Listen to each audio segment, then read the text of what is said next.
അതൊന്നും ഇപ്പൊ ഛർദിക്കൂല. പിന്നെ മാനസിക രോഗം വന്നു, എവിടെ ഡോക്ടറെ കാണിച്ചിട്ടും ഒരു മാറ്റം വരുന്നില്ല. അപ്പൊ അവരോട് ആളുകൾ പറയും അവിടെ പോയി നോക്കി, ഇവിടെ പോയി നോക്കി. അപ്പൊ മാറ്റം ഉണ്ടാവും, അവിടെ പോയാലൊക്കെ മാറ്റം ഉണ്ട്. ഇപ്പൊ ഏർവാടി പോയിട്ട് ചില ആൾക്ക് ഭ്രാന്ത് സുഖമുണ്ട്. എന്താ അതിന്റെ കളിന്നറിയോ?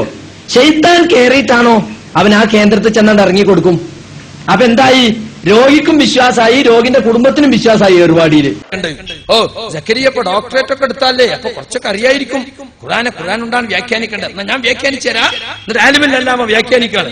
എന്താ വ്യാഖ്യാനം? അന്നീ മസ്സനിയൽ ദുർറു വഅന്ത അർഹമുർ റഹീമീൻ. അപ്പൊ അന്നീ മസ്സനിയ ശൈത്താൻ എന്ന് സ്വാദിൽ പറഞ്ഞത് മസ്സനിയൽ ദുർറു എന്ന ആയത്ത് കൊണ്ട് ഇങ്ങോട്ടാണ് വ്യാഖ്യാനിക്കേണ്ടത്. ഞങ്ങൾ അങ്ങോട്ടാ വ്യാഖ്യാനിക്കണം. എന്നാലോ അംബിയായിൽ പറഞ്ഞു എനിക്ക് ലുറ് ബാധിച്ചിരിക്കുന്നു. എന്താ ലുറ്? ശൈത്താൻ ബാധിച്ചത്. അന്നീ മസ്സനിയ ശൈത്താൻ. രണ്ടും അങ്ങോട്ടും ഒന്നൊന്നിനെ വ്യാഖ്യാനിക്കാണ്. പിന്നെ അവർ പറയാനുള്ള ഒരു രേഖ സൂറത്ത് സ്വാദിലെ 41-ാമത്തെ ആയത്തിൽ അയ്യൂബ് നബി അലൈഹി സ്വലാം പറഞ്ഞൊരു വാചകമുണ്ട്. അന്നീ മസ്സനിയ ശൈത്താനു ബി നുസ്ബിൻ വഅദാ.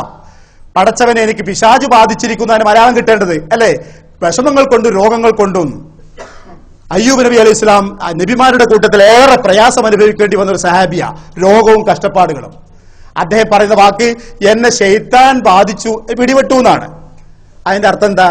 അള്ളാഹു നിയോഗിച്ച ഒരു പ്രവാചകനെ ശൈത്താൻ പരീക്ഷണത്തിന് വിധേയമാക്കിയെന്നോ? സുബ്ഹാനല്ലാഹ്.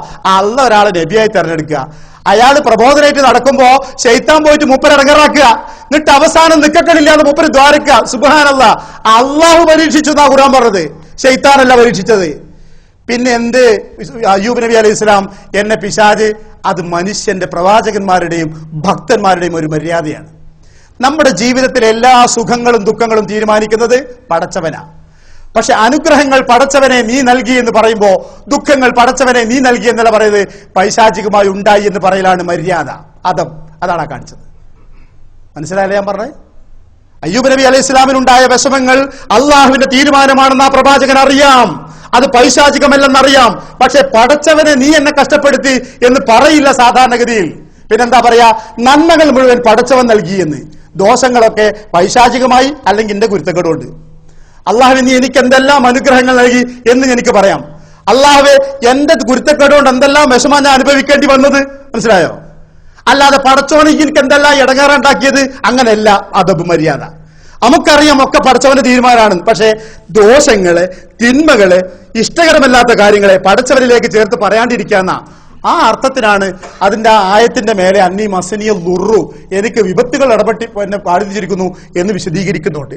എത്ര എനിക്ക് പറയാൻ പറ്റുള്ളൂ അതിന്റെ വിഷയം എന്ന് പറഞ്ഞാൽ, നേർക്ക് നേരെ ഒരു വിശുദ്ധ ഖുർആന്റെ ആയത്തിലോ ഒരു പ്രവാചക വചനത്തിലോ മനുഷ്യ ശരീരത്തിന്റെ ഉള്ളിൽ ജിന്നുകൾ പ്രവേശിക്കുന്നുവെന്നോ അവർ ഇവനെ കൊണ്ട് ജിന്ന് കളിപ്പിക്കുന്നു, ശൈത്താനിയത്ത് കളിപ്പിക്കുന്നുവെന്നോ ഉള്ള ഒന്നുമില്ല. അങ്ങനത്തെ രേഖ എവിടെയില്ല.